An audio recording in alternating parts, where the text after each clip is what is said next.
All right, here we are. Well, that just came out of the koozie. I guess that's what happens when you have a can that's smaller than the koozie. I don't know, it's like putting a chicken sandwich in a hot dog bun, perhaps. Anyway, so let's finish off this monster so that I'm nice and jittery for the rest of it. Now, who the fuck is in here? We got Peep Knox. How you doing? First comment of the night. Lovely. Okay, so starting a couple minutes early on account of, usually these streams have a buttload of technical difficulties. Hey, Megan Raquel, how you doing, sweetheart? I saw you at 2 of the shows that I was just at. Let's see, Damon Crenell. Oh, yeah. Now, let's see, if I move this guy right here, my eyes won't be wandering to the side so much, and people will be like, oh, well, it's real distracting when your eyes wander to the side. You see, people? All right. Saying hello to people. Just gonna put some random people on the screen. Hey, Ethan Price, JD, Metal Manic _ Oh, yeah, I got some lovely people here tonight, don't we? Now,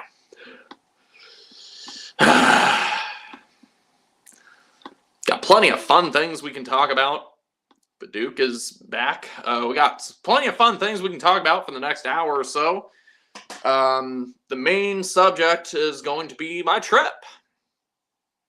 The subtitle of this stream is Braps and Graves, and by the implication, it means that I visited a lot of graves of famous people, and I'm going to be talking about Skinny Puppy and synthesizers. In fact, I have one right here behind me. This is the Behringer Pro 1.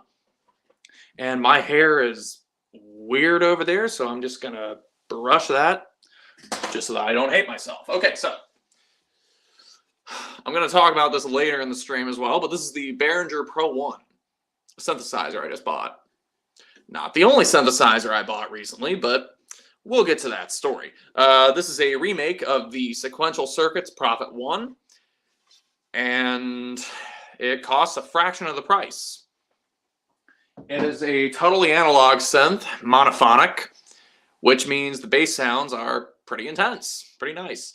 So, man, once again, it's having issues. I gotta wash my hair tonight or tomorrow anyway, so there we go. Justin Stainer, hey, I'd love to know the progress on the process video. I hadn't even started it, bud. I am working on a Skinny Puppy video. It's just not that video. I've been meaning to subscribe to Kevin's Patreon for the last while because he's done a big behind-the-scenes video on the process. There are 2 parts on the process, and I believe he did a video on Back and Forth Volume 6, which is basically the process part 2. And, yeah, now that the information is out there, I can dive right in. It'll happen later, just, my life has been kind of filled with bullshit for the last few months, so it's weird. It's been a very bipolar year, 2023. High highs and low lows. Like, I've had the best times of my life, and I've also felt like I've gotten kicked in the balls by the universe. I really could have done without being in a car accident. I could have done without falling downstairs. I could have done without being ghosted by 5 people. I could have done without a lot of things. But, on the other hand, I did get to see Agalloch. I explored Portland. I got to see some cool graves over in Los Angeles and New York. One of my favorite bands, I got to see them 8 times. And at first, only the singer knew who I was. And then the second time I met them, everybody knew who I was because of the videos. So it was perfect.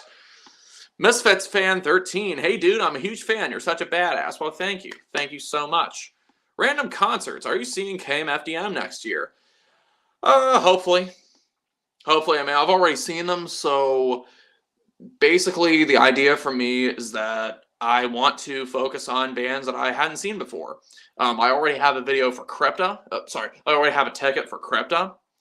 Thrill Kill Cult is coming to Charlotte. Queensryche is coming to Charlotte. The Swans just announced a tour. The closest they're coming to me is Virginia. Origin's coming, which I've seen Origin, but Vader's going to be headlining that show, so that's going to be nice. Not that I give a fuck about Vader, but it's going to be nice to see them. Let's see. That's what I call an experience, as you maybe become a CD collector, dude. Glad I could push you in that direction. Because vinyl, it can be cool, but honestly, vinyl's a pain in the ass. I began to really dislike it after a while. It just got way too damn stressful to buy records. You know, with all the research you have to do and the packaging you have to do and making sure the seller ships it right, making sure the colors are the ones you want, making sure the mastering and the pressing is okay. CDs, you know, it does take out a little bit of the aggravation. There's still aggravation in buying CDs, but not quite as much. Now, did I get stuck over here? I hope not. Okay, no, it was just my screen that got kind of fucked up. So let me know what happens, because my screen is okay. I think it's back to normal. I think. Okay, we're gonna cut this guy off. All right, Gary Branham, sup? Hey, Gary, how you doing? Hey, Tony, on my way to okay. Still moving as fast as you can see. God damn. Okay, so it's my screen that's messed up. Hopefully it's not any of yours.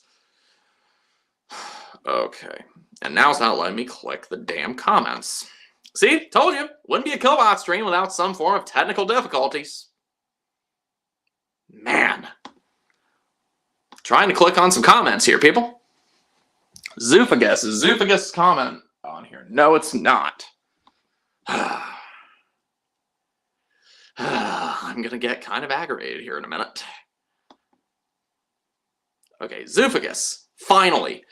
Hey, Tony, on my way to Florida right now. I'm in South Carolina. Just had the strangest McDonald's experience ever. Well, I'm sure you'll be happy to share with the class, my man. Raid Reynolds, you're so real, my man. No, I'm just a figment of your imagination. Justin Stanger, the Process live stream was really good and really touching. He goes a lot into Dwayne. Yeah, Dwayne seemed like a beautiful soul. It's a shame. You know, he was so young. That album seemed cursed from the beginning. You know, it went through 3 producers. There were natural disasters. There were label issues. Ogre left. Dwayne died. The band ended up breaking up. So there were a lot of issues surrounding that album. And that's why I want to do a video on that album, because the story of it is really intense and thrilling. And let's see if we can get my hair going. Okay, I think we should be out of the woods now.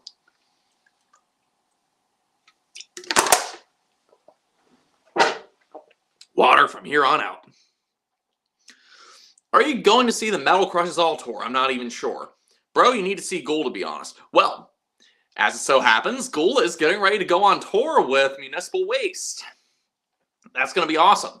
Ghoul just announced a new EP, their first release since, well, not their first release, but first new music since Dungeon Bastards, which was 2016, so long-ass fucking time ago. A long-ass fucking time ago, in a town called Kickapoo, there lived a humble family, religious through and through, but hey, there was a black sheep. Going to see Drab Majesty and Slow Dive. Those fuckers aren't coming anywhere near me. You got some cassettes. Well, good idea. Voivod announced a tour. Well, that's good. Very awesome.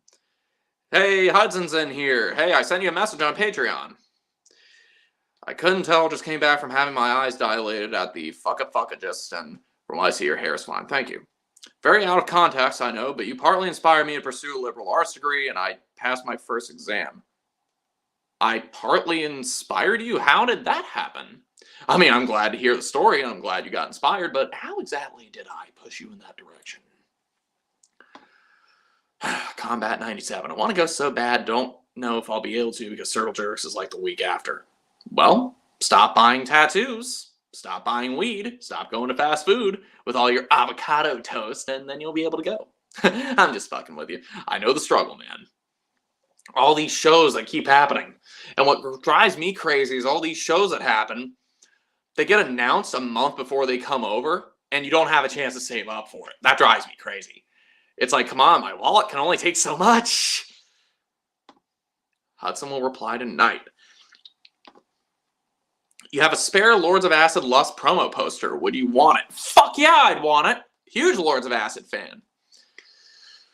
Thank you so much for sending that over. Send me a private message on either my Facebook page or my Instagram page, and I'll let you know the details.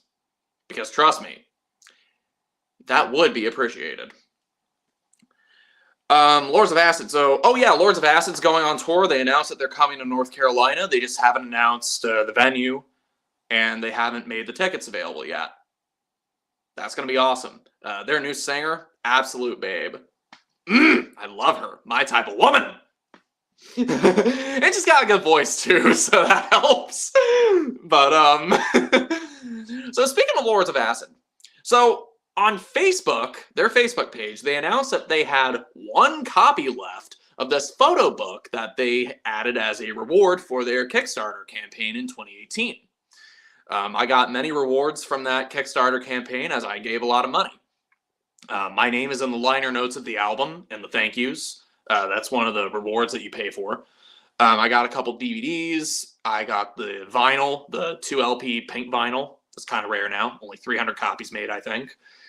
And later down the road, I got the 2-disc CD edition, which I paid more for it than I probably should have, but I wanted it. And since they made so much money off this Kickstarter campaign, one of the rewards they made was a photo book.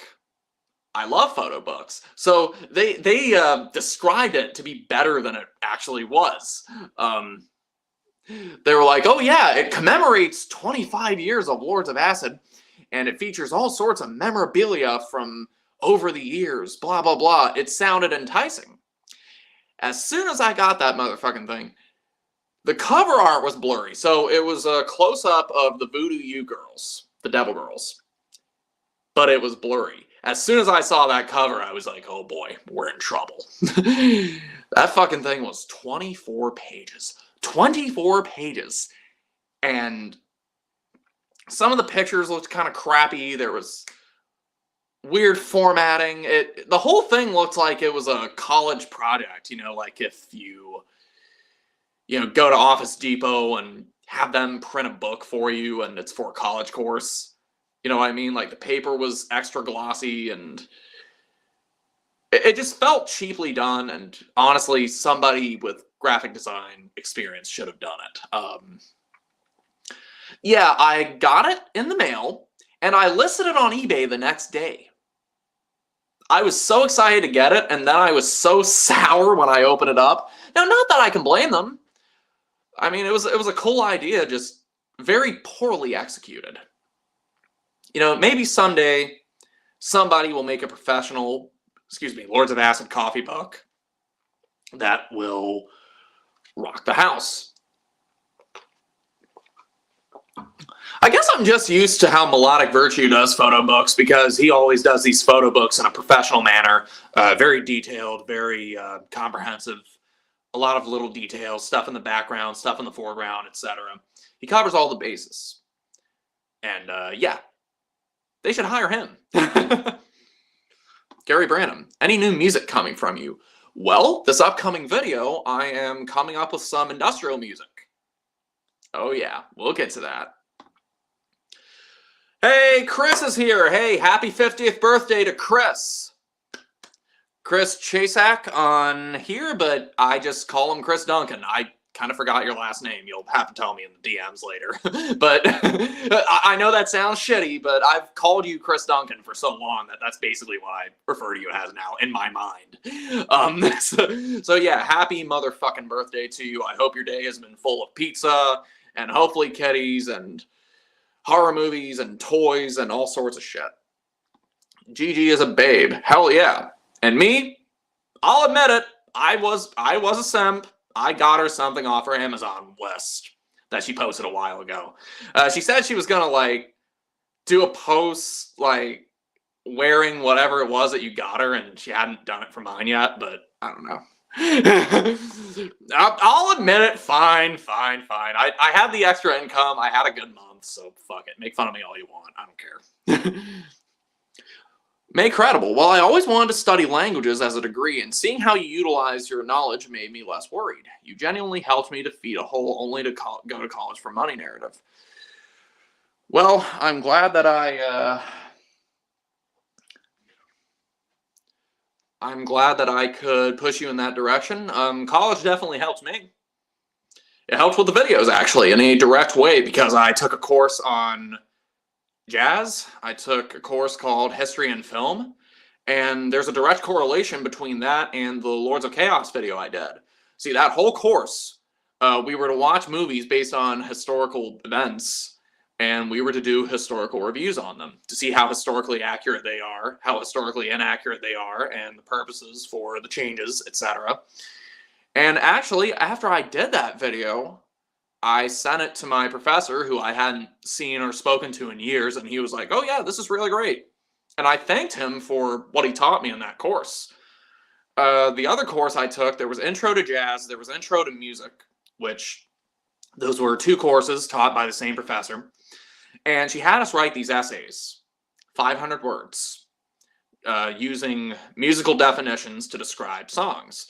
They can be songs that she picked, and sometimes she let us pick songs. So I would pick songs by Entombed and Carcass, and I want to say I picked a 9 Inch Nails song once. And using these definitions, it taught me how to write music reviews. So there you go. Well, love that. Oh, you love the simping? Yeah. Go ahead, make fun of me all you want. I don't care. I love women! Okay. Thank you, and it felt good hearing this on the phone and the TV at the same time. Were you trying to get them to phase each other out with 2 speakers going at once? Because that's how it works with microphones.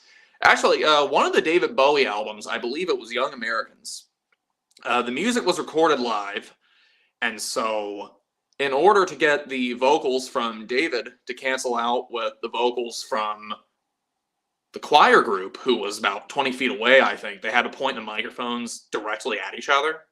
I forget the details, but yeah, so the all night and the she was a young American, those were filmed, those were recorded at the same time in the same room while everybody was in there. And in Bowie's mic, you can't hear the all night.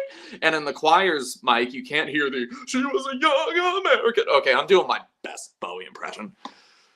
Hey, I'm a big fan of your channel, but I gotta go. Well, thank you, bass player. See also rule number 2.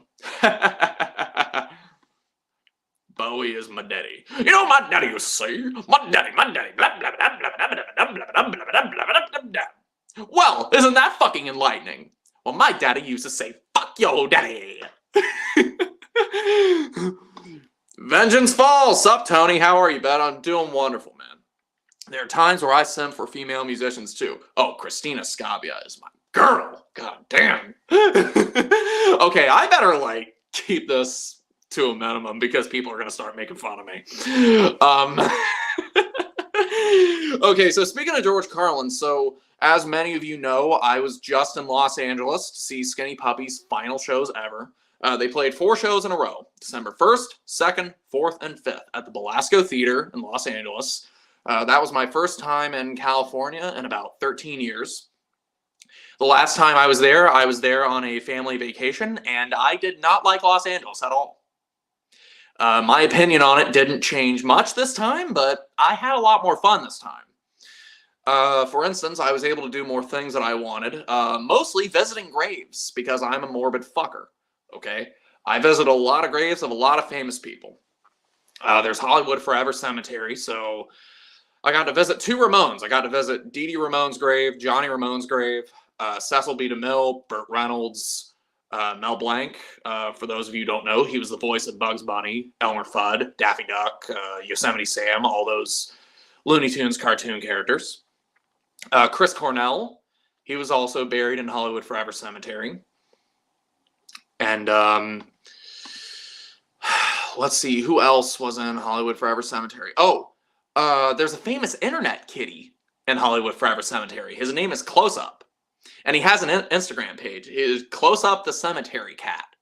Okay, seriously, go look it up. He's this black cat that just prances around. And I don't know what it is. The animals in that cemetery, there's a bunch of them, and they're all totally at ease with humans, okay? So the peafowls, the peacocks, the ducks, the birds, the cats, they're all at ease with humans. Most of them you can just walk right up to and they won't run away, unless you're like really aggressive with them. But I guess since they know that most people aren't going to bother them because somebody's going to beat the shit out of them if you do, the animals are fine. They're chill, you know? So I walked up to close up, was able to pet him, rub on him, take pictures with him. And actually, I went to see him. I went to Hollywood Forever Cemetery 3 times, okay? Like, the third time, it was because I forgot to visit a grave, but we'll get to that. Now, the first time, first day, I went to visit close up. I went specifically looking for him because a friend of mine told me about him, so I wanted to find him for her. And I went back the next day to find him for me because I just found that cat so fucking adorable. I walked up to him. I'm like, hey, buddy, remember me? He was like, and as soon as I sat down on the grave, I guess he remembered who I was. So I sat down on the gravestone that he was on, and he jumped right into my lap for some rubs. It was adorable. And yes, this is going to be in the upcoming video. Don't you worry. The reason for me going 3 times, my first time going to Hollywood Forever Cemetery was interrupted because Dre Robinson, stage tech for Skinny Puppy, he was meeting me in front of the cemetery so that we could go shop at Amoeba Music. And I offered to take him to lunch that day, and he was on call with Kevin in case Kevin needed him for a live stream. But I wanted to take him to lunch to thank him for putting me on the guest list for these shows. I told him straight up, I said, dude, I wouldn't be here if it weren't for you. But we had to be meeting up quickly, so we went and bought we went to Amoeba. He needed a box record. We Are the Romans, I think. And he was getting ready to pay for it. I said, no, you don't. I'm buying this for you. Thank you. Thank you for everything, man. Because that's something I want to make sure that bands know. Like, I haven't been put on the guest list that many times in the grand scheme of things. But the thing is, every time a tour is announced, the managers, the roadies, the road managers, the front of house people, the bands, people hit them up. Most of the time, people who they don't even hear from the rest of the year. People hit them up going, hey, buddy, yeah, we're going to be at the show. Hey, maybe you can put me on the list. Yeah, and then they put him on the list and they never hear from him ever again. I mean, I wanted to be sure that he knew that I appreciated his gesture because being put on the guest list, that's a gift. That is a gift, and that's a privilege that can be taken away and is not to be taken for granted. And always, as a personal rule, I always buy merch. Always. If I'm put on the guest list. So, yeah. But yeah, the second time I went to Hollywood Forever Cemetery, it was to look specifically for Roz Williams. Now, the first day I went there, I asked the lady, actually, I can show you the map. See, they sell maps at the place. They don't give them away. They sell them for $6. Now, that might sound steep, but trust me, you don't want to go to Hollywood Forever Cemetery without one of these. You're going to be walking around all day. And they have a list of the celebrities on the back. And I asked the lady, I was like, hey, so what about Roz Williams? Where would I find him? She was like, oh, well, Roz Williams, the office said that his ashes were taken to India, per his wishes. So he had a ceremony here, but he's not here. Which I found weird because several people sent me pictures and messages saying that he was there. So, I don't know. Maybe she mistook it for somebody else, but I didn't give up right then, thank God. Let me turn the fan on. It's getting hot in here. Whew, getting short of breath. My goodness. So the next day, he was in a weird spot. He was in the Chapel Columbarium, which was shockingly hard to find. Now, naturally, the map says where it is, where the columbarium is, but trying to find the entrance was a bitch and a half. There was the chapel. I could find the entrance to that easily. There was the mausoleum between the chapel, well, right next to the chapel, and I could see that fine. It had 2 floors, had a set of stairs. So I was like, well, what about the door at the bottom of the mausoleum? Is that it? But no.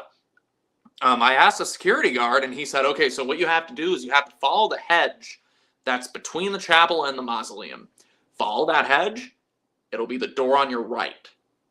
I opened that door, went through a hallway, empty hallway, went into a room that looks medieval, and went into the right door, which it was all a mystery to me. It was a puzzle. I went through that door, opened it. There were all these tiers of niches. It looked like something I would have seen in a Phantasm movie. To my left, there was a grand piano. In front of me, there was a water fountain.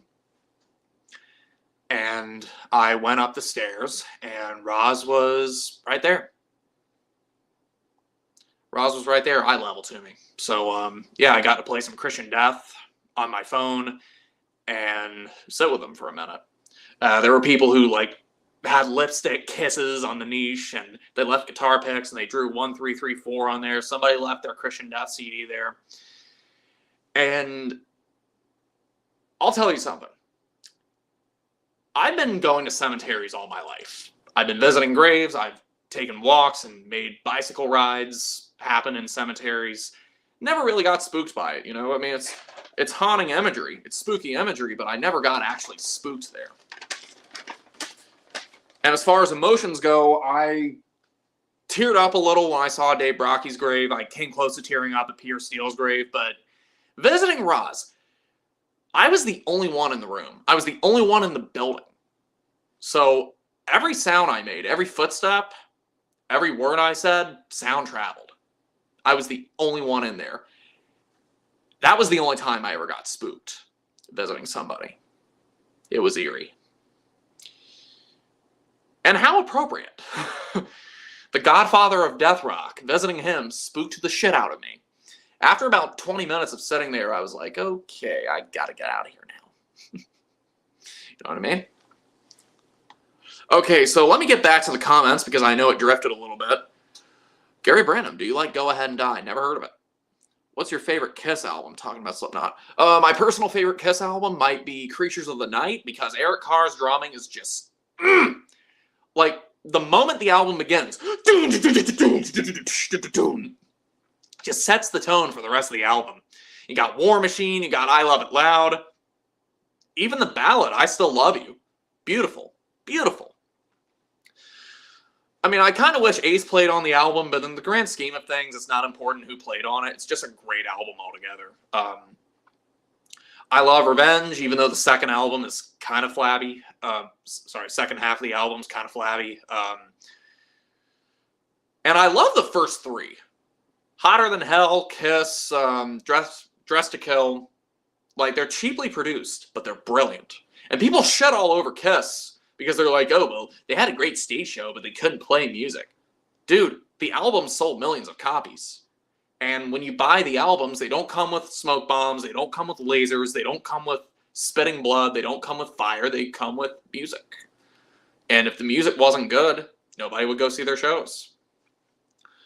You know, it's kind of like Gwar. People say the same thing about Gwar. It's like, oh, well, the music's not good, but the live show is great. Well, if that were the case, then you could have Wesley Willis playing on stage, and, you know, Gwar would be doing what Gwar does, and the music would be the worst shit you'd ever heard in your life, and people would still go. But that's not the case. If the music sucked, people wouldn't go. So there you go. Speaking of Kiss, how about they played their final show in New York City on December 2nd, and then they announced that they're going to be continuing as AI avatars? Huh? No. Apparently ABBA did the same shit, which, man, I don't want to see no fucking holograms or cartoons when I go pay $90 to see a band. Come on now. I'd rather see people play the music.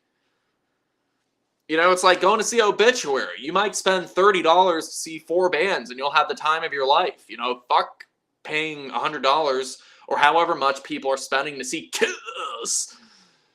Just to see robots. Like, come on now. Like, if you're gonna see robots, maybe see that it's that grindcore band. Something Head.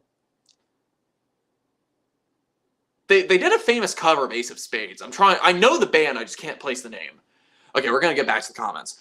Hudson, LA is just manic, and you get the sense it's a stage set or something. That's not quite real.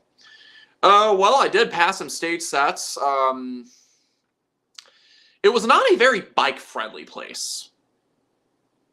You know, Portland, as many homeless people as there were, it was a bike-friendly place, you know? I had a lot of fun in Portland. LA, it smelled bad, and it was dirty. Like, I was looking for Hollywood stars on the Hollywood Walk of Fame, and just the streets were fucking nasty as hell, man. Tell you what, though, the Mexican food was really good. There's a place on Sunset Boulevard called El Compadre. Delicious. Absolutely delicious. Friend of mine who I met in New York in April at the second Skinny Puppy show I'd gone to in New York, she flew in to see one of the shows in Los Angeles. So before she went to go home, we hung out before she went. And we were going to go to a botanical garden. And we looked up this place called Melrose Botanical Garden. We got there, and it was a fucking art gallery. I mean, it had Melrose Botanical Garden on the door, but we looked in and we were like, what the hell? You know that we weren't the only people who got fooled by that shit. Seriously. Fuck that place. Catfishing a garden. I want to see some plants. I don't want to see paint. That Habachiana grill across the street from the Blasco was freaking good. I didn't try that, but I'll tell you what I did have. I did have those hot dogs like 3 nights in a row. Those hot dogs that were out in front of the venue, those were fucking good, man. They had these bacon-wrapped hot dogs that they put all sorts of toppings on, but I said, just give me mustard. I'm not even kidding. Like, the night before I went home, I think I had 2 hot dogs because I was like, man, I can't resist it. So good. Tasted good, smelled amazing. If there was anywhere like that here in Elon, I'd be eating there twice a week. Zoofagus. I got a lot of respect for Chris Cornell. Soundgarden is one of the few grunge bands I actually enjoy. I got to see Soundgarden in 2014. They were opening for 9 Inch Nails. I wasn't really that familiar with Soundgarden other than Jesus Christ Pose and Rusty Cage, but... And also, I'm just not into grunge, but I'll say this. Seeing them, Chris was so much better live than he ever was on the albums. They put on an awesome show. I definitely had a lot of respect for them after that. Little did I realize it was my last time seeing them, and it would be the last chance I get to see them. May he rest. Mad Mike. All seriousness though, really like the channel. Why, thank you. Thank you so much. Plenty of stuff to come. Do you know the band Lion's Daughter at all? No, but that's a great band name. Gary Branham. I was born and raised in Los Angeles on the Sunset Strip. You couldn't pay me to live there now. I believe you, man. I believe you. Like, maybe a suburb, but not in the city. Oh, I'll tell you who else I got to meet. And I'm not going to say who he is, because I think he wanted his identity quiet. But I got to meet the guy who runs Postpunk Online. Postpunk.com. Very cool. I was like, dude, I've been following you for like 2 years now. Like, thank you so much. Vengeance Falls. How did you like Amoeba? Always wanted to visit that place. Okay, so I went to Amoeba in Hollywood about 13 years ago, and they moved. They've moved since then. So it was cool to see the new location, and I can show you exactly what I got. First of all, this shirt, it's Pretty Hate Machine shirt. It's one of the things I got from there.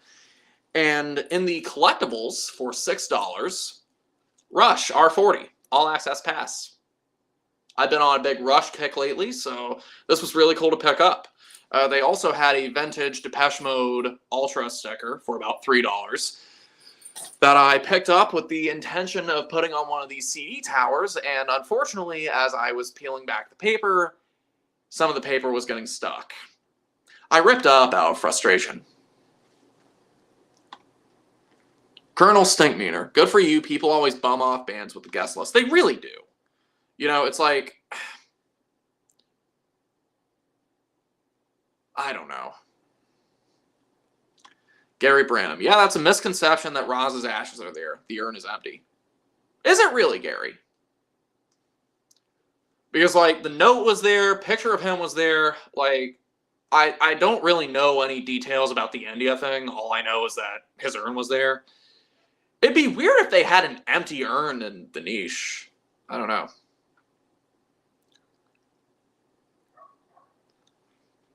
Yurikai, thinking of getting ministry tickets for March 19th. Feel like they won't be around for much longer.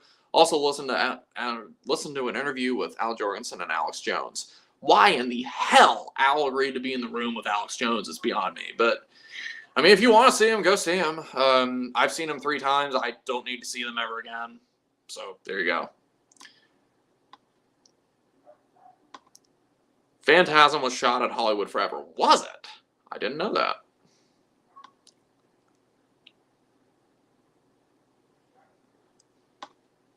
Yurikai, I'd rather see $30 to see some great bands in a grimy club than go crazy spending $500 to see 2 corporate bands in an arena. I agree. Where's Rob Smith when you need him? Will Cantrell, hey, how you doing? It's nice to see you again, bud. Just forget about the American food in Los Angeles. Stick to Mexican. Well, yeah. I'll tell you this. A friend of mine was meeting up with me on the 2nd day. We started talking in 2017, and we were meeting in person for the first time. And we tried to go to this pizza place about a 10-minute walk away from my Airbnb. We got in there, and the pictures looked completely different than it did on Yelp. I was under the impression that it was this Italian restaurant that you could sit down and eat. But we walked in there, and it was just a stainless steel counter, and you ordered food, and they bring it to you, and then you walk out with it. And they didn't even have menus. You had to, like, do a QR code scan with your phone to look at the menu, and then the QR code took me to a weird website, so I was like, fuck this, we're just going to get Domino's. Anyway. The reason I'm hesitant is because I feel that the tour they did in 22 will never be outdone. Well, I mean, they're going to be playing new songs on the set list, so there you go. And, sorry. And they have a new album on the way, so there you go. But let's see, other graves that I went to see. So Bela Lugosi, he was buried in Holy Cross Cemetery. Sharon Tate is also buried there, but I didn't really have time to explore.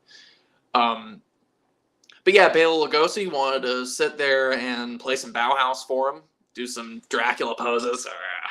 If you follow my Facebook page, you'll see the pictures. But yeah, Bela Lugosi, saw him and did my best John Hamm impression in the grotto nearby. You know how John's always taking pictures in caves and in front of rocks? He's always like... So yeah, did my best John impression over there. And next was Forest Lawn Memorial Park, which is where Lemmy Kilmister, Ronnie James Dio, and Carrie Fisher are buried. And they're all buried in the same general area. The problem is this cemetery was huge. Okay, so there's the North Church, north of the property, which is where Lemmy's funeral was. And if you were like me, then you probably saw it live streamed as it happened. It was hard to believe. But that church was massive. And I walked around trying to find where he was, trying to find this mausoleum, and I was getting confusing directions because the maps I was looking at, they were weirdly labeled. Finally, a security guard said, okay, so go towards the entrance. There is going to be a group of mausoleums next to where construction is happening. So go there. And also, since Maddie Danger was in my recent DMs and I knew that she went to visit Lemmy and Dio, I asked her for some help as well. So between her and the security guard, I got guided in the right direction. Thank you, Maddie. Hopefully you got the patch I sent you as a thank you. But yeah, Lemmy Kilmister. It's actually the thumbnail of this live stream. I thought it'd be pretty cool. So yeah, Lemmy's over there. Got to pay my respects to him. And directly across, opposite from him, same courtyard, across the courtyard, Ronnie James Dio. There was a weird painting above his grave, but it was cool to see. And in the courtyard next to him was Princess Leia. I figured, who doesn't want a picture with Chris? Who wouldn't want a picture with Princess Leia? Okay, let me drink, catch my breath. But that cemetery kicked my ass, man. And the funny part about it is when the Uber driver picked me up from that cemetery, he was like, "Oh, so you're visiting some famous people?" "Yeah, visited Lemmy Kilmister." "Lemmy who?" "Lemmy Kilmister." "Lemmy Kill Yourself?" "No, Lemmy Kilmister from Motorhead." Oh, okay. Lemmy Kill Yourself. Lemmy Kill Yourself. I never heard that one before. And the one grave that I wish I'd known was there that I didn't know was there until after I left, Betty Page. Wasn't in Forest Lawn. It was in a place called Westwood. And, man, I wish that I could have seen that grave. I fucking love Betty Page. Bad babe. Bad babe.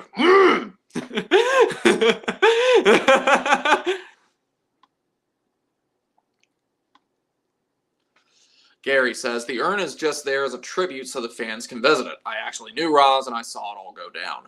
Oh, really? Wow. So why were the ashes taken to the Take two. Why were the ashes taken to India then? Any particular reason?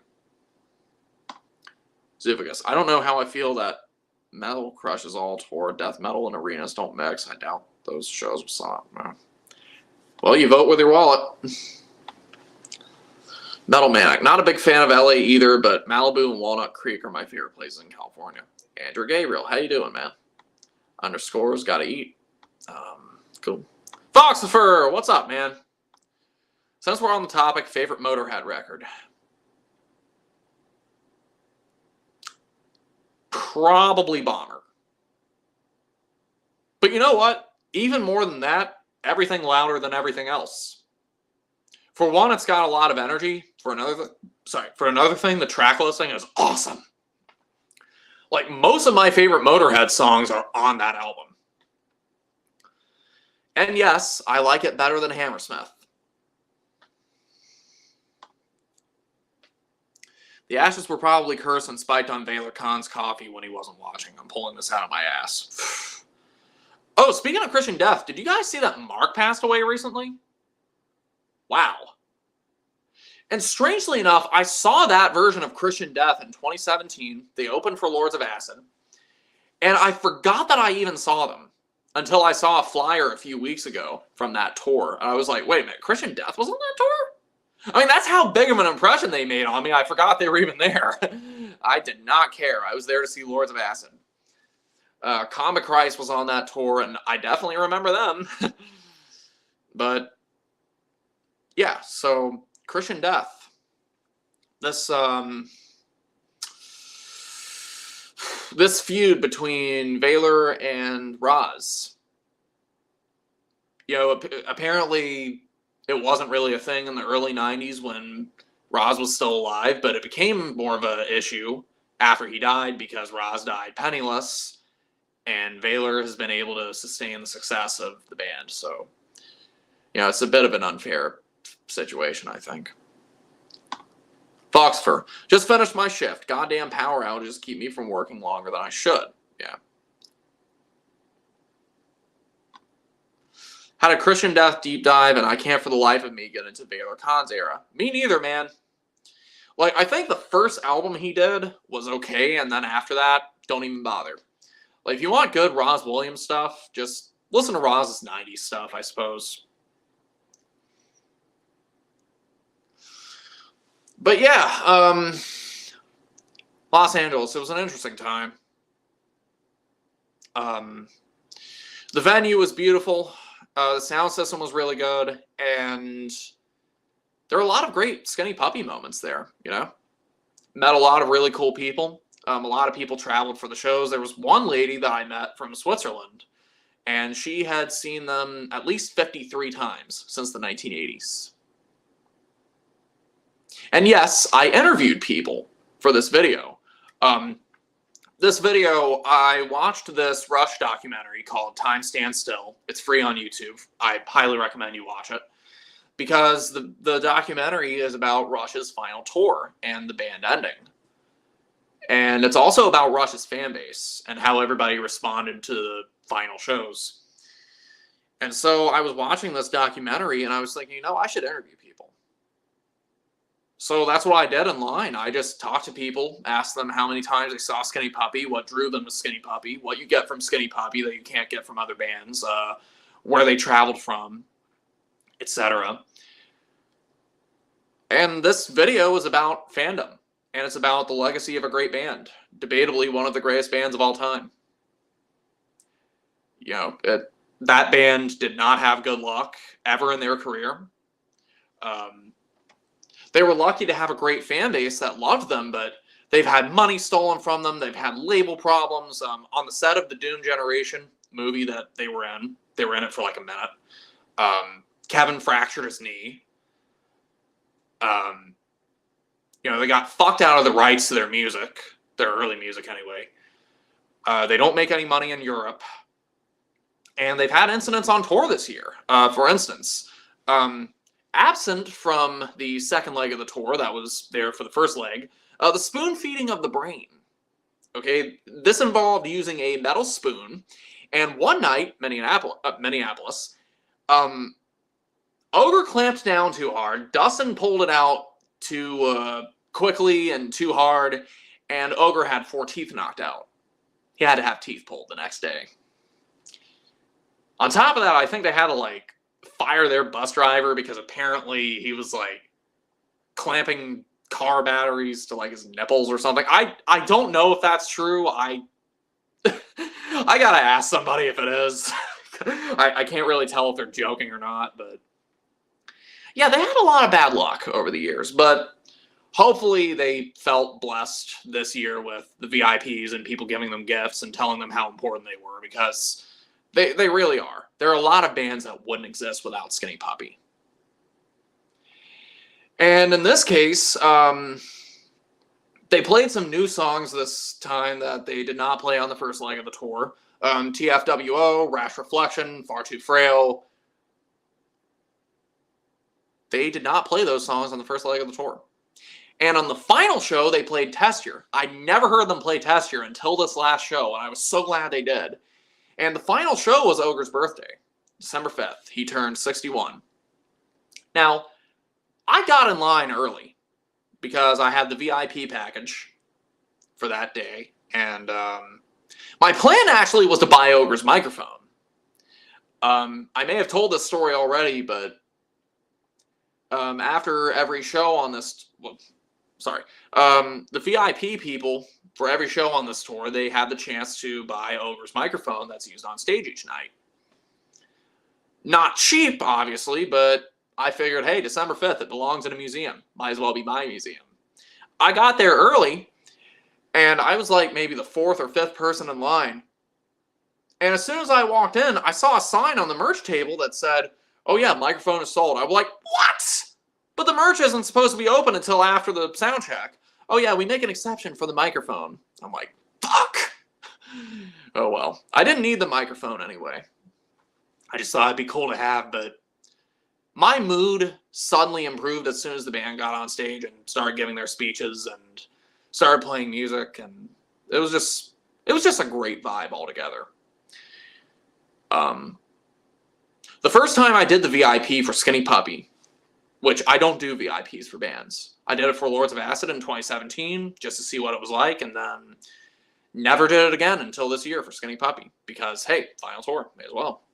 But the first time I did the VIP for them, Ogre knew who I was because of the YouTube videos I've done on them.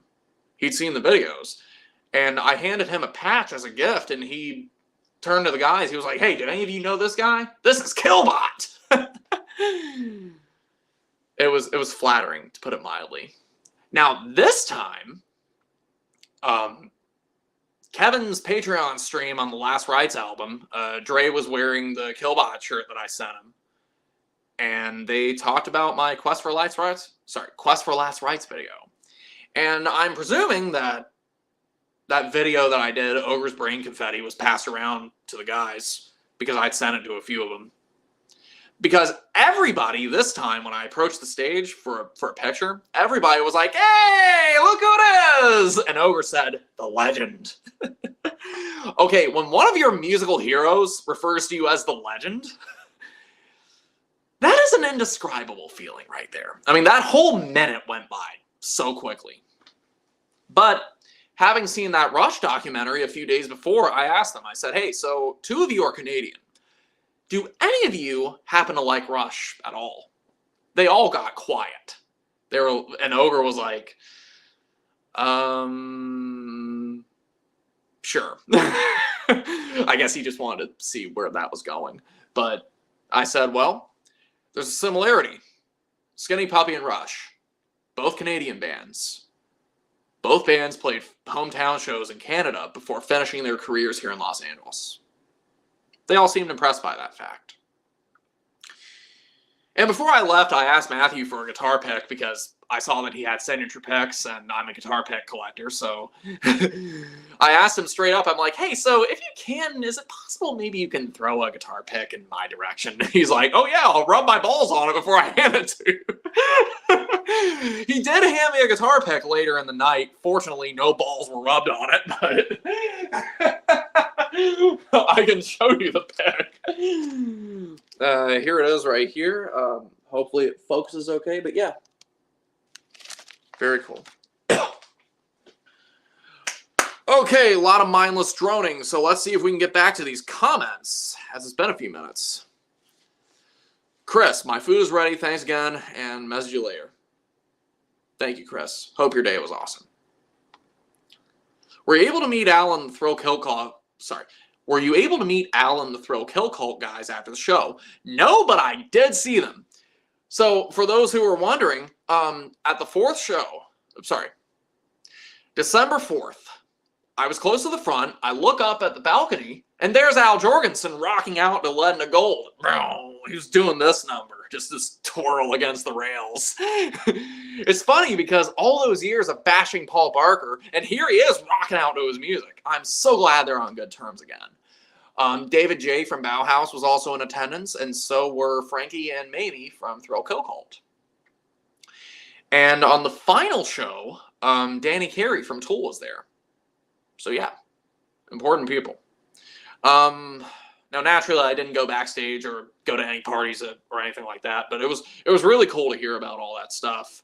I will tell you though, this is the funniest thing I'd ever heard. So, being in line early on the 5th, I saw a giant birthday cake being taken into the venue, and it wasn't a real cake. It was one of those cakes that a stripper pops out of. So I was like, oh boy, something crazy is going on backstage. And then I saw them about an hour later bring it back out, drive away with it. So I didn't think much of it.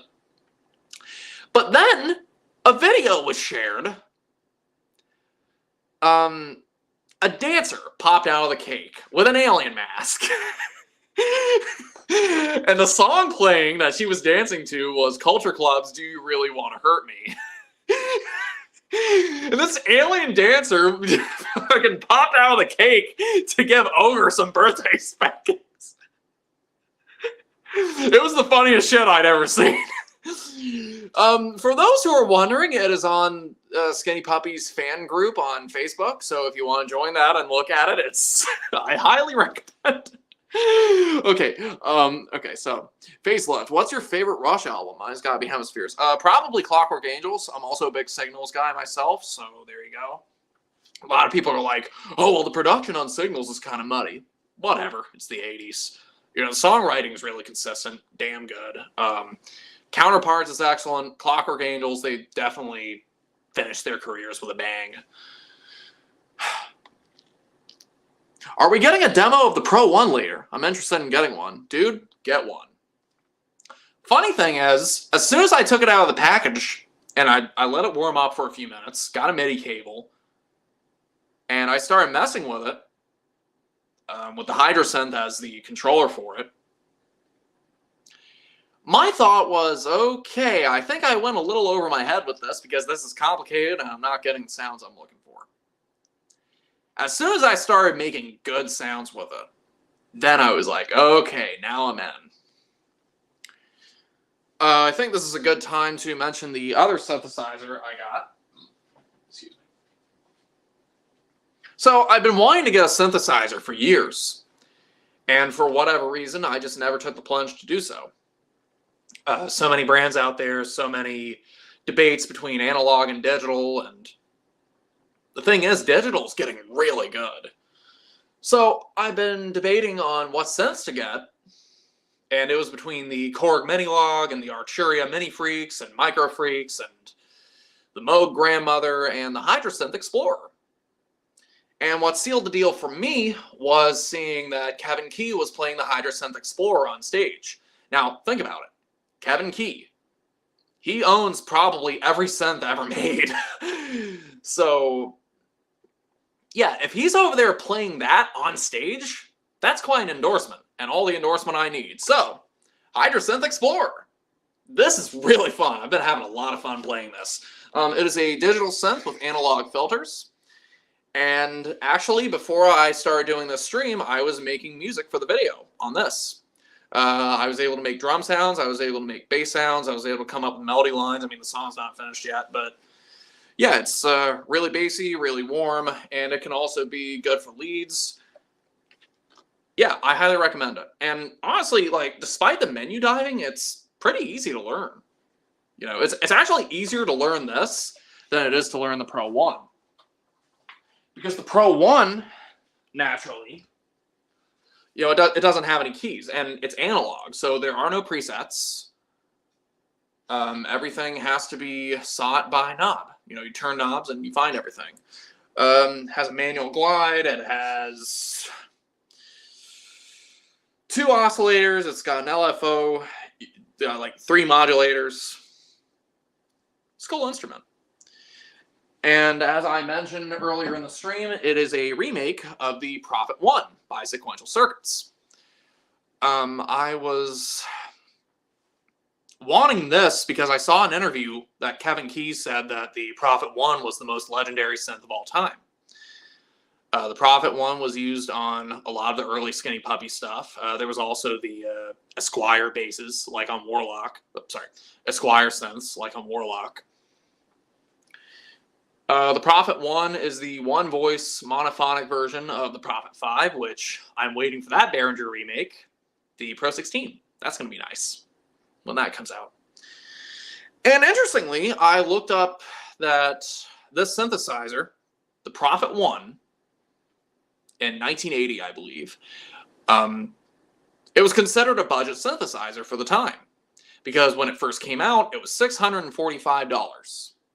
Adjusted for today, for inflation, that's about $2,500.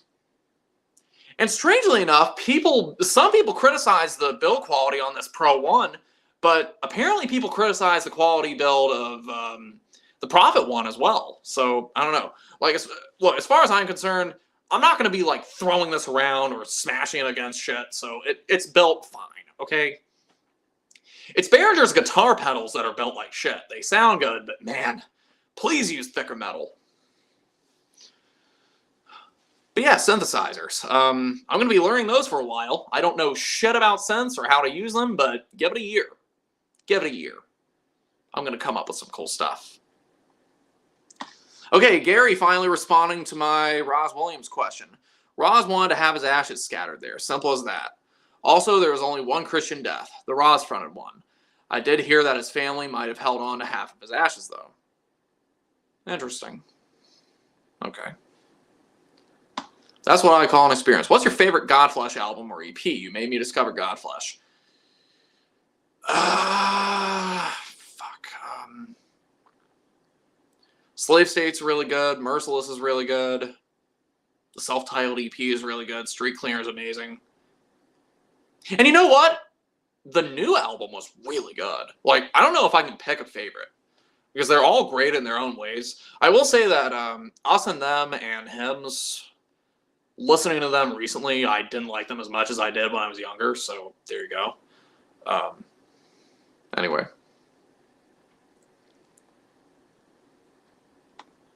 Skinny Puppy. Skinny Puppy at least got to say they went out on their own terms, and at least Ogre and Kevin got to patch things up after the final split, after the first split. I don't know anything about the background drama of that band, but I will say that when the show ended and they were all giving each other hugs, the biggest applause came when Ogre and Kevin hugged each other. It seemed like a lot was said with no words in that moment, and I was glad to witness it. Being that it was Ogre's birthday, people up front were handed confetti poppers, and we were told to pop them when Ogre came out. And when that happened, he just dropped to his knees and he was like, oh, yes. Like, the fans just really showered him with love that night. And those guys lived hard lives, so I'm glad that, you know, they were showered with praise as much as they were. But it was an emotional show. It was an emotional night. We felt the weight of every minute. And actually, a mistake happened on stage. The tray cart that was used for the torturer's tools, you know, the rope, the measures, the jar with the baby in it, it fell over a few songs into the show. Water splattering everywhere. Fortunately, Dustin was able to make it look like it was part of the show, and I know they were all nervous as shit because this was their last show. They were all nervous as shit, but they handled it amazingly. And during the encore, they started playing Texture, and then Ogre just fucking started smashing all the props. At that point, that's when we knew it was over. But we really knew it was over when Cedric, the taxidermy dog that's usually sitting at the front of the stage, he smashed that too and threw it out to the audience. I felt that. I felt that. And yes, I will admit, I came close to tearing up during the last song, Candle. It was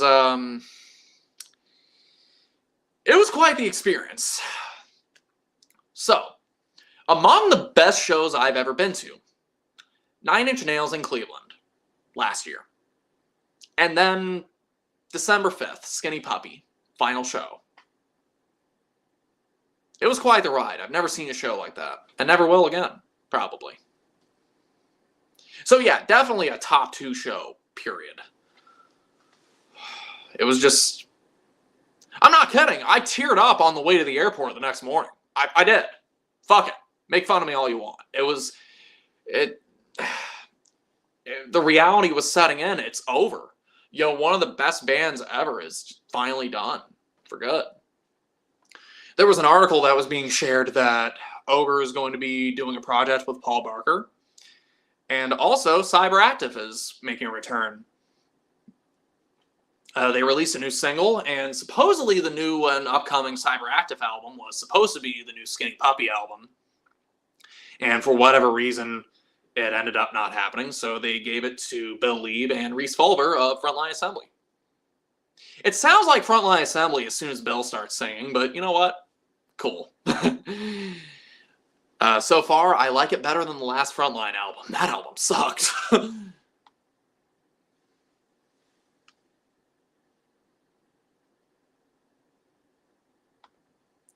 JD, no mic means woo hydrosynth. Yep, pretty much. Captain Casual, thoughts on Rageaholic? Hadn't really heard much out of that guy in years. The algorithm stopped feeding him to me. And that's okay because I find him to be a little mean-spirited at times, but I mean, he did good when he does gaming videos and metal videos. I just don't like politics videos. You know what I mean? Like, no disrespect intended, just not my thing. Jason Ott. Hey, how you doing, man? Okay. Your favorite Rush album is actually Grace Under Pressure. It is a great album. I've never liked Red Lenses, though. Fucking hate that song. Hate the break in it. I fucking hate that part. Ruins the whole song for me. Like, if it weren't for that one song, the whole album would be perfect. So the guitar tones and the synths were actually well done on that album. Howdy, Tony. What is your favorite Ramones album? By They Live, We Sleep. You've shown up in many of my streams. Thank you so much for showing up tonight. Haven't gotten any super chats, have I? Nah, don't think I have. Favorite Ramones album? Probably Too Tough to Die. I also really like Adios Amigos. It's fantastic albums altogether. Boss for Kilowatt Industrial song coming. Well, I am going to be making some industrial music for this upcoming video. So there's that.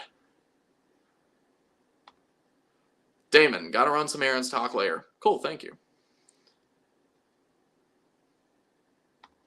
Bob Stover, where can those pick packages? Oh, you're talking about my guitar picks? And where to get the pick stuff? I got these on Amazon.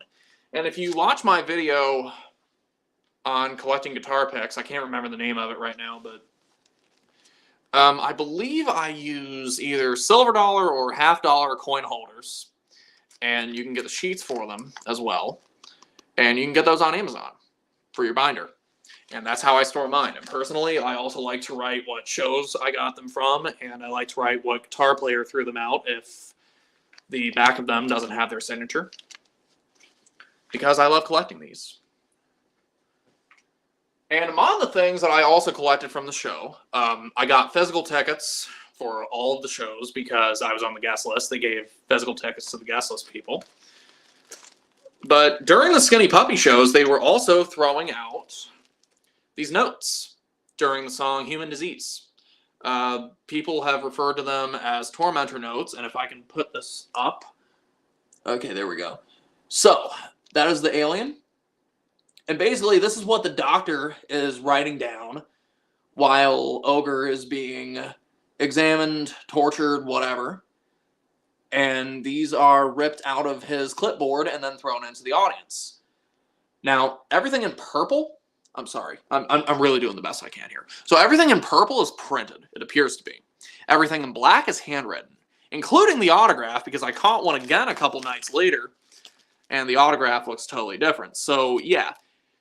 My takeaway from that is, it's not just a stage prop. They're throwing out free autographs. That band showed a lot of love for their fan base on this tour. So, yeah. All right, newer comments. Dysphoria Software, what are your thoughts on the new Ghoul single? I haven't actually heard it yet, because I've had so much on my plate the last couple days with the new video that I just haven't really had the chance to sit down and do it. But it's Ghoul. I'm going to buy it. I'm going to see them play. Anything Ghoul does is a seal of quality. I would be shocked. I would be floored if they released something that wasn't amazing. You know, because everything they do is fucking badass as hell. Leave Home is your favorite Ramones album. That's cool. Sorry.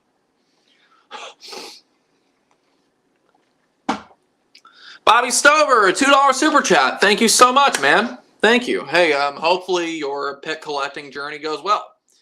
People sometimes ask me how I collect so many, and the thing is, you know, if you go to enough shows for a long enough time, and if you're near the front, you can catch stuff sometimes. Set lists, picks, wristbands, drumsticks. I forget where my drumsticks are because I do have a couple of those. I have one from the Melvins, and I believe I have one from Doyle.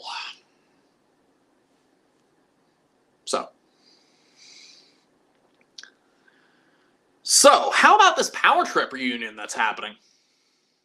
This surprise reunion. Surprise reunion that happened in Texas. The new frontman seemed to do pretty good, but, you know, no disrespect intended. Riley was that band. You know, it's just weird to hear Power Trip songs without Riley behind it. And you know what's frustrating is that it was revealed that there was a feud between the band and the family of Riley because, like, Riley's family sued the band for Riley's share of the band.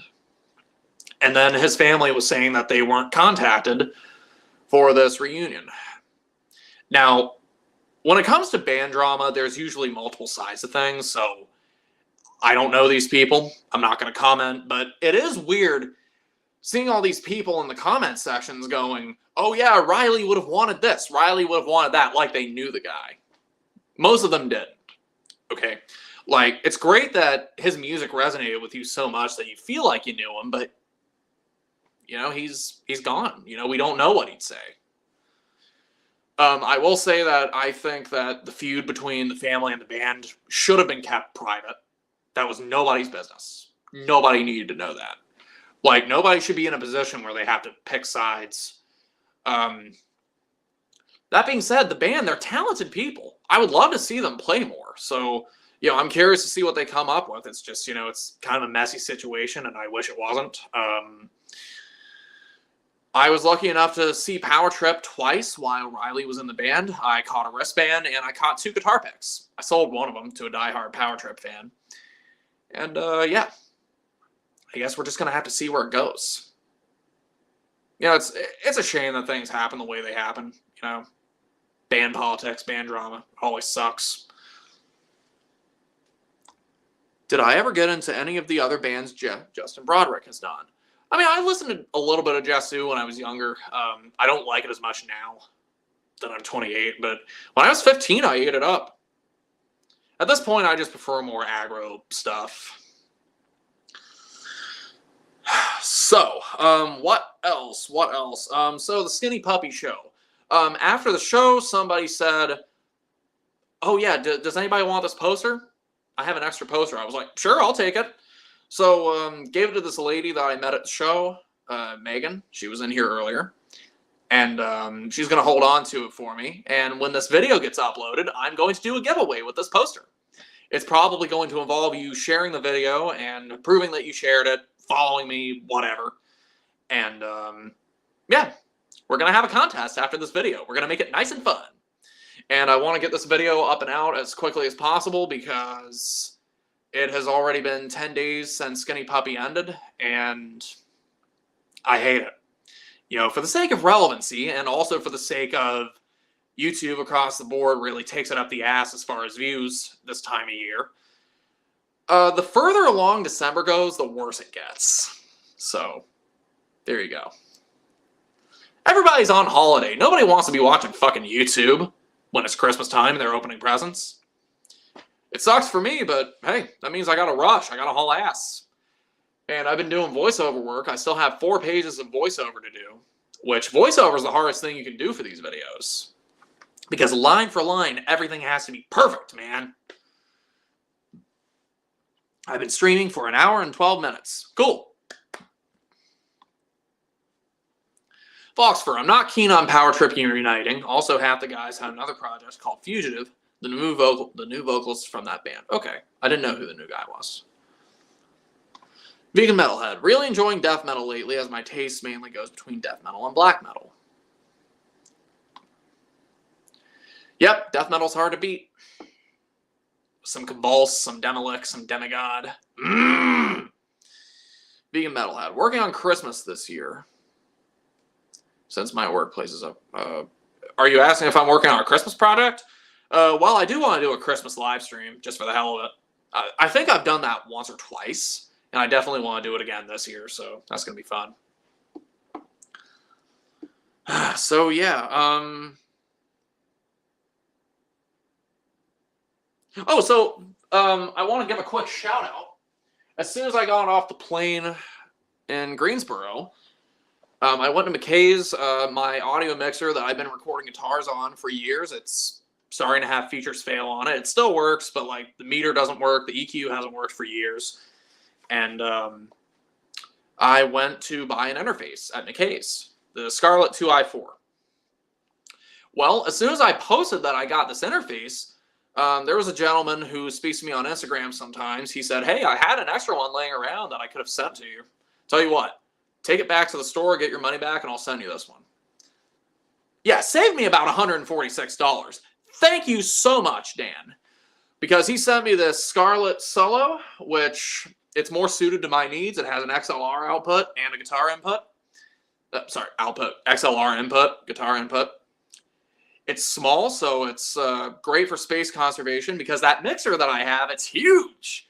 All sorts of cables, all sorts of space that needs to be made, and that fucking sucks. So this right here, I'm able to just set it anywhere. Set it on a shelf. See this? Hold on. Sit it right here. See? Out of the way. Perfect. Thank you so much, Dan, for sending that over.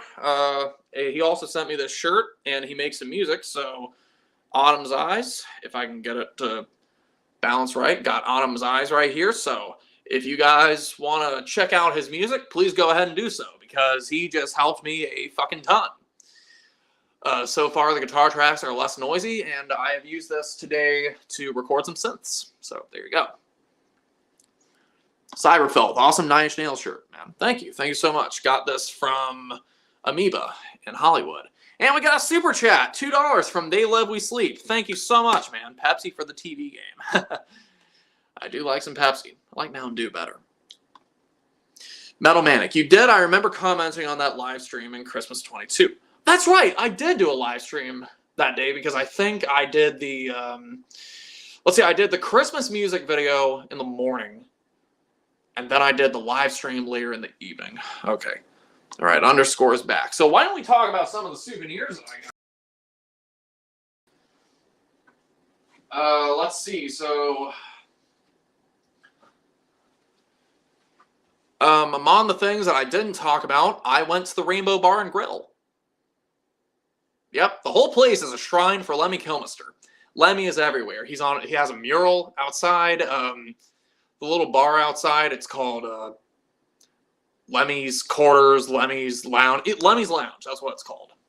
And there's a statue of Lemmy, got a picture of myself in front of it. And they had Lemmy merch. So, here's Lemmy in front of the rainbow. Really like this shirt. On the back, of course, there's Lemmy's Lounge, Motorhead. Very cool. Very cool, and they had these little cup holders. Cup coasters, whatever you want to call them. Lemmy's Lounge.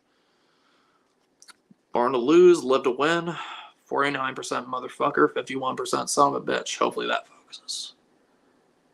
And they had postcards. Got myself one of those. So yeah, that was really cool. There's a lot of history in the Rainbow Bar and Grill. Music videos were shot there, like Guns N' Roses' Estranged. That was shot there, and a lot of rock stars, a lot of comedians went there. And there's all sorts of rock and roll memorabilia. Alice Cooper autographs, pictures of Dio, pictures of Sam Kinison and Billy Idol and all these other famous people. And they make an awesome burger. Yep. And of course the music was pretty cool too. So I think the day I went in, they were playing the Queen of the Damned soundtrack. But yeah, that was just, it was a good trip. You know, I tend to pack trips if I can. The second day I was feeling pretty jet lagged. There's a 3-hour time difference between North Carolina and California. And on top of that, I only got 4 hours of sleep that night. Because being in a new location kind of sucks. The Condor JC. Yo, what's up, dude? Hey, cool. How you doing, man? By the way, I'm honestly happy that Pepsi changed their logo design after over 14 years of the worst designs they've ever done so far. Yeah, I'm glad that they did that too. You know, I kind of miss the designs they had in the early 2000s when I was a kid. That was a cool design. The Mountain Dew design was cool. The Doritos designs were cool. I mean, I just get nostalgic when I see those designs because they were my childhood, you know? So, ever since the Agalock show happened in Portland in September, I've been meaning to get into the Wipers, okay? Agalock, for their encore, they played a cover of Doomtown by Wipers.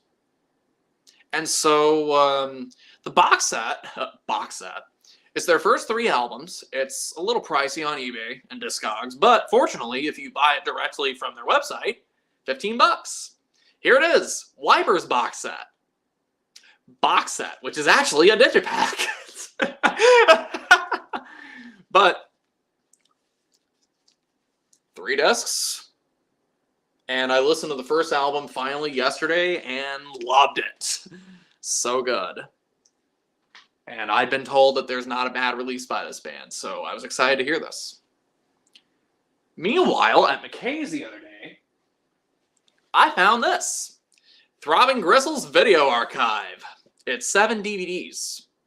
Now, 1 or 2 of the discs are kind of scratched, but I bought it sort of hoping that I could get it to work. This is copy number 1681. I believe they only made 2,000. And yeah, so these are videos from the 70s, the 80s, the 90s, the 2000s over the years, you know? Love me some Throbbing Gristle.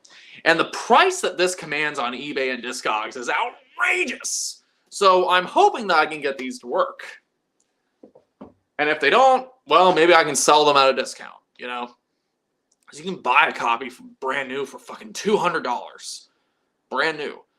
I'll bet if I were to sell this, and even if I were to say, hey, 2 of the discs are kind of messed up, somebody's going to be like, oh, well, you know, the other discs are good, and I need to replace those. So, I don't know. Facelift. What's your favorite Mountain Dew flavor? The original. Baja Blast is pretty great, too. And you know what? I miss Voodoo from 2021. That was really good. Throbbing Gristle, you need that. How can you not love Throbbing Gristle? Well, I know how you cannot love it. I mean, it's not for everybody.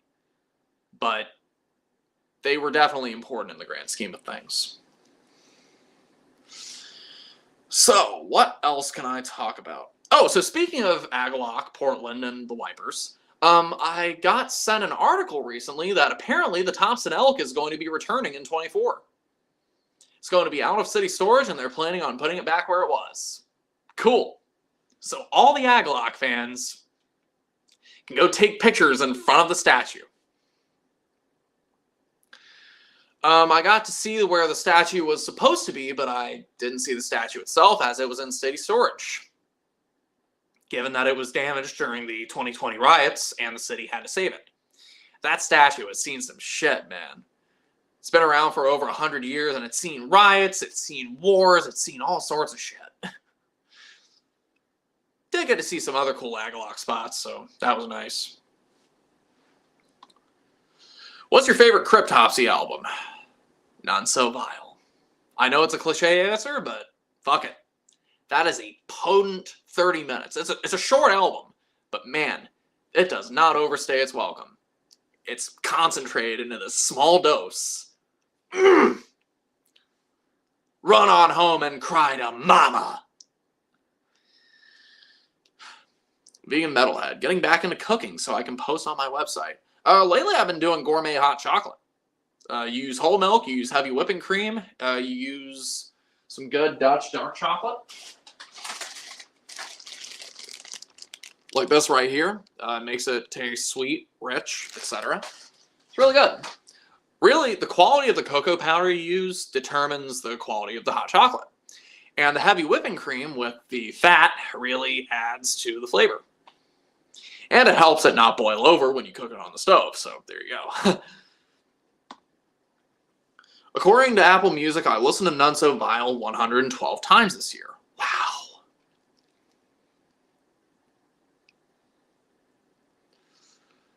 Okay, so I've been streaming for 1 hour and 22 minutes. I think it's time that we start wrapping this up.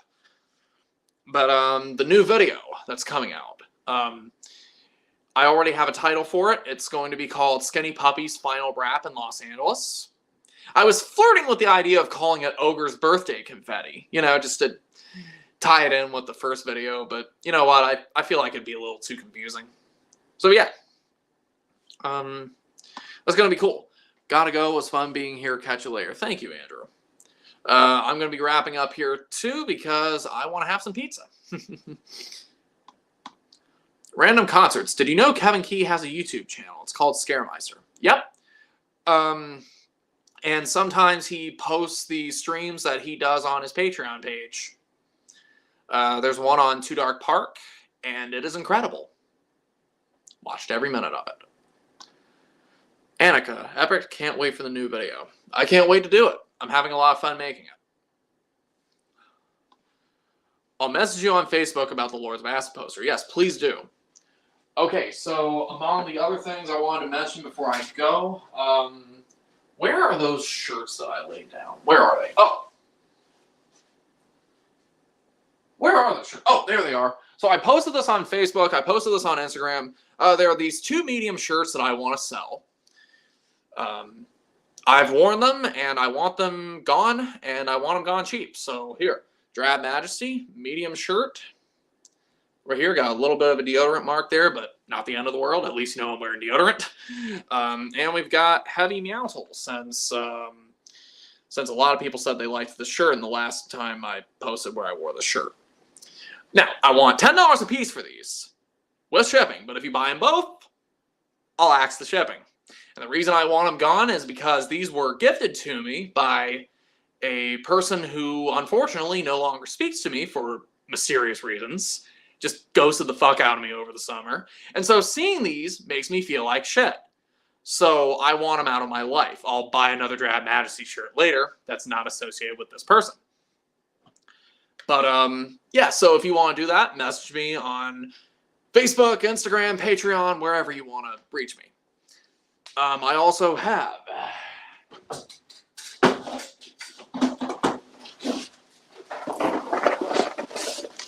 channel patches, channel stickers. I sell these for $3 a piece, free shipping anywhere in the world, and I sell these for $6.66 a piece. Again, free shipping anywhere in the world. You can reach me on Instagram, Facebook, Patreon. If you have PayPal, you can buy them from me directly. You can also buy them on my Etsy or my Bandcamp. So check those out. I also have shirts available and hoodies available. Keep you warm during the winter. Hey, it might make for a good Christmas present. So, thank you all for joining in on this lovely stream. It was great talking to all of you lovely people again. And grind the fuck on!